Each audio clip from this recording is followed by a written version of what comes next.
There was a time in Britain when a motorcar was not merely a means of transport. It was a statement of national character, a carefully considered object, built with patience, engineered with purpose, and finished with a standard of craftsmanship that the modern production line rarely permits. The 1970s, for all their economic turbulence and industrial unrest, produced some of the most quietly magnificent luxury saloons this country has ever placed on a public road. These were motorcars that absorbed the imperfections of Britain's A-roads with composed dignity, that carried cabinet ministers and company directors in unhurried refinement, and that expressed something about British identity which no contemporary rival on the continent could quite replicate. Many of those cars, assessed honestly against what the market offers today, remain superior in ways that matter most to the discerning driver. Before we begin, if you appreciate proper British engineering, subscribe to Britain Rewind because this channel is built for you. Now let's begin. Number 10, Rover P6 3500. Introduced in 1968 and reaching its full maturity through the early 1970s, the Rover P6 3500 was produced at Solihull and represented a genuinely progressive piece of British engineering. Under the bonnet sat a 3.5-litre X-Big V8, refined by Rover's own engineers into something considerably more cultured than its American origins might suggest. The de Dion rear suspension gave it a composure on undulating British roads that many contemporaries simply could not match. It was a car favoured by police forces, senior civil servants, and professional men who understood the difference between performance and mere power. The P6 3500 wore its abilities quietly, never demanding attention yet invariably commanding respect. In an era of compromised British industry, Rover delivered something that still holds its own beside modern executive saloons without apology. Number 9, Triumph Dolomite Sprint. Launched in 1973 and built at Pagnell in Coventry, the Triumph Dolomite Sprint arrived as something of a revelation in the compact executive segment. Its 2.0-litre 16-valve engine, the first production unit of its specification in Britain, produced 127 brake horsepower, figures that rival cars of considerably greater displacement struggled to match. The Sprint offered a combination of sporting capability and interior refinement that felt genuinely considered rather than commercially assembled. Wood trim, well-upholstered seats, and a composed ride made it a credible choice for the professional motorist who required something beyond the ordinary. British Leyland, for all its difficulties during that decade, delivered through the Dolomite Sprint a car of real engineering ambition. Modern hot hatches may be faster, but they rarely feel as purposeful or as complete as this Coventry saloon. Number 8, Jaguar XJ6 Series 2. The Jaguar XJ6 Series 2, introduced in 1973 and produced at Browns Lane in Coventry, carried forward William Lyons's founding conviction that grace and pace were not incompatible ambitions.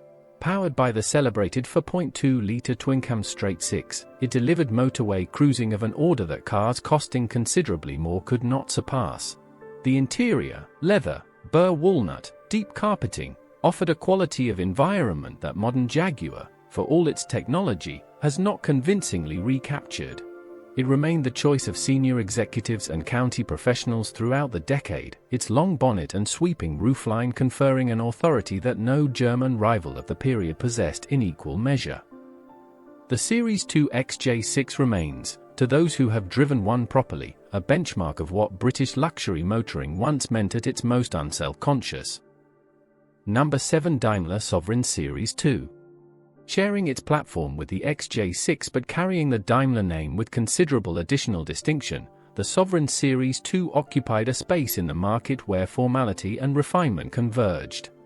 Built at Coventry and finished to a standard that acknowledged its distinguished lineage, the Sovereign added fluted grille work, deeper standard specification, and an interior ambience calibrated for those who viewed motoring as something rather more serious than recreation.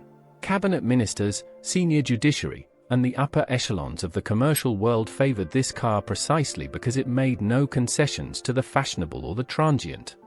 Its 4.2-litre engine delivered power with the unhurried authority of a well-written sentence. Modern luxury saloons offer more features, they offer considerably less character. The Sovereign Series 2 understood its purpose completely and fulfilled it without compromise. Number 6. Aston Martin Lagonda Series 1. Produced in Newport Pagnell and introduced in 1974, the original Aston Martin Lagonda Series 1 represented a brief but significant chapter in British Grand Touring history.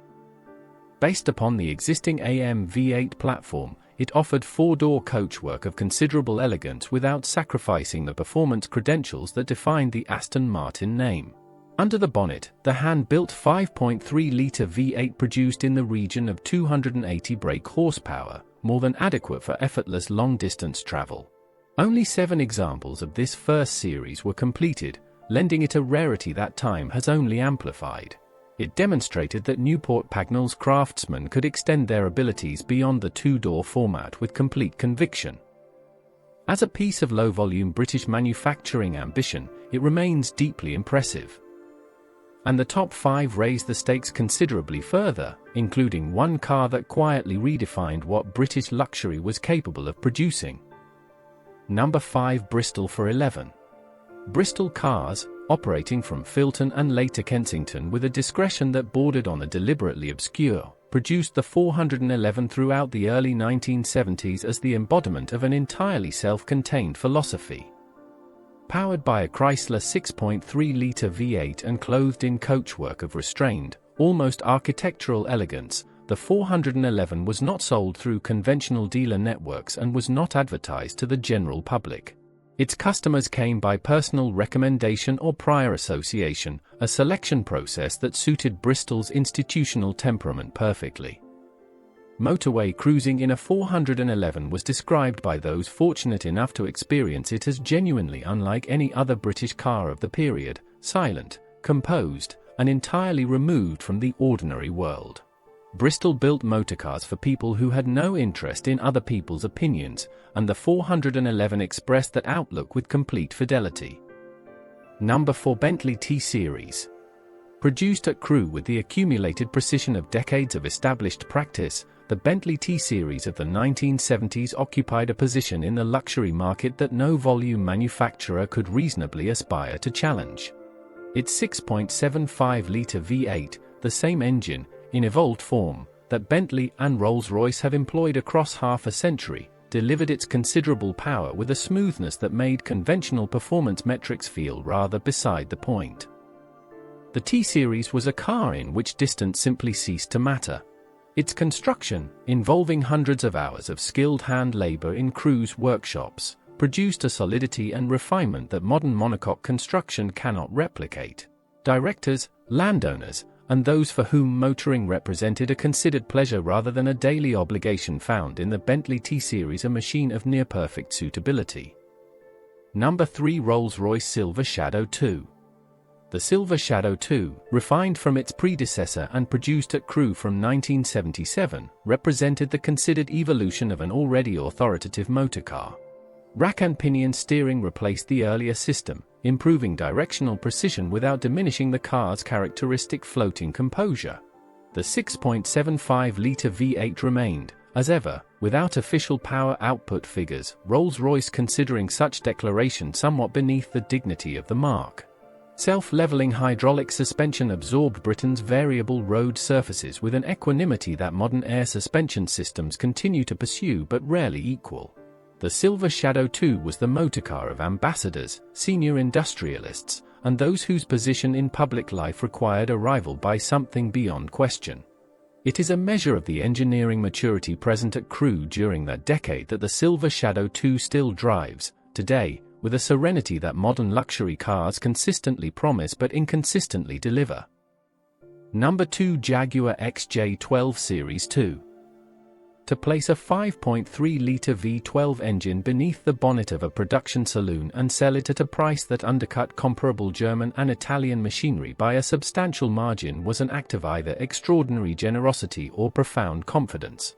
Jaguar, working from Coventry, achieved both simultaneously with the XJ6 Series 2.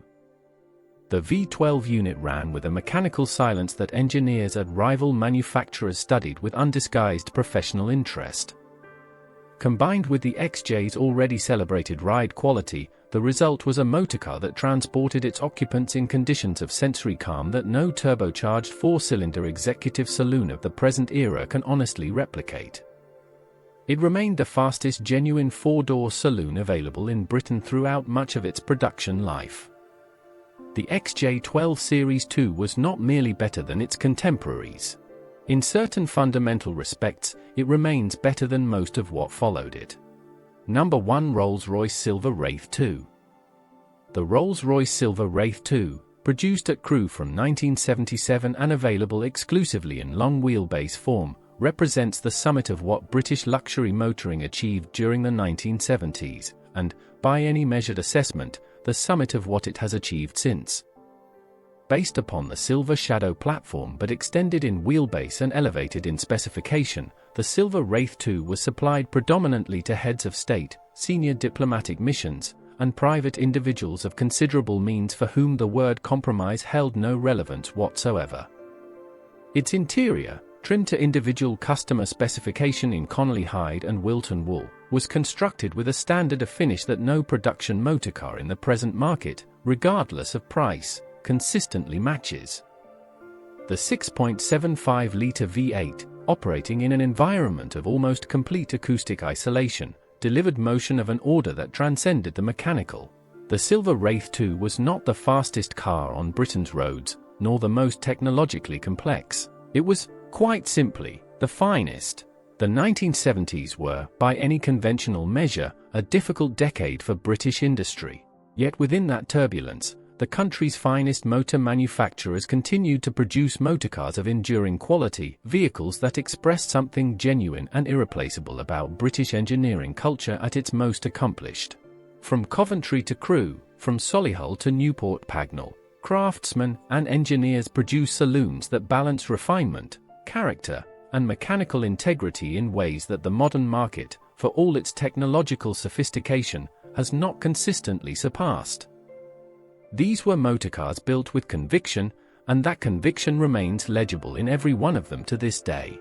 If this journey through Britain's finest motoring decade has meant something to you, please do leave a like because it helps us reach those who share the appreciation, and subscribe to Britain Rewind for more carefully considered British motoring history, and leave a comment below telling us which of these 10 you would most wish to drive. I'll see you in the next one.